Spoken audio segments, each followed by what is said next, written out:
Hi, I'm here with Melanie, and Woohoo! and I wanted to talk a little bit about power.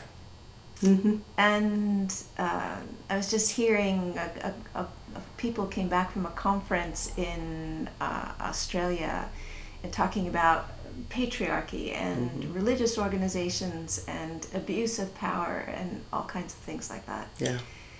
And I am filled with the impact of the way this happens, and it's not often dealt with consciously. So I was really heartened to hear that there was some conversation about it. Mm-hmm. Mm-hmm.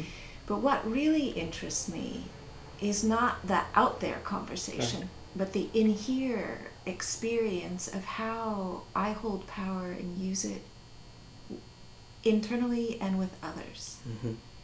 Yeah, I mean, it's really interesting because we're dealing with a lot of different kinds of power and different levels of it, and there's a lot of negative power happening right now all across the planet, and you can see it everywhere. We're talking from the ways that people are interacting, from what's happening politically,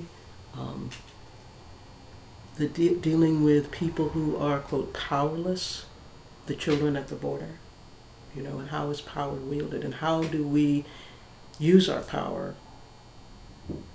in order to really lift as opposed to squash people down. There's a lot of squashing going on, And so when I look at the process of coming into conscious relationship with power, I see that we need to have a conscious relationship with our own body, hearts, and minds. Mm-hmm. Mm-hmm. Yeah.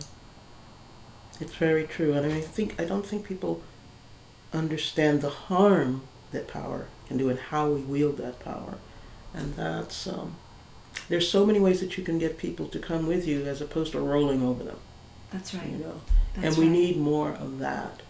And so, for me, I in terms of power, I use that through song and through connection. And most of the power that most of us deal with every day is this kind of like push and shove and pushing people out of the way. I'm more powerful than you. I got more stuff than you. And I don't care what it is that you need. So how can we walk around and using our powers in a healing way?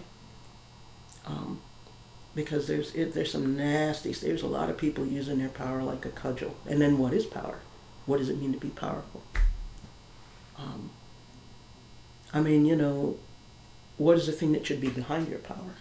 And for me, it's a matter of love and connection that should be behind your power, which is not what we're dealing with mostly every day. That's right. Yeah. And so to understand where we're at, Mm-hmm. to see the beliefs that we have, Mm-hmm. to make choices about where we place our attention, then for me is the movement from ways that we're using our power that are not helpful, Right. to having choices that then are serving our values. Mm-hmm. Yeah. I think that's really important. And, these are tools that we need right now. That's right. They're universal. It's Absolutely. everywhere. Everywhere. It doesn't matter where you come from, Yeah. what your language is. We all wield our power, and most of the time we do it unconsciously. That's right. Which means that it's just raggedy. That's exactly right. So we are responsible for some raggedy behavior, and I think that, I love working with you because you walk in your power in a very different way than I do. And I think that folks don't understand that that there are many different ways, there are many different tools, and me and you want to help people figure that out. Awesome. Yeah. Great. Thanks. Yeah.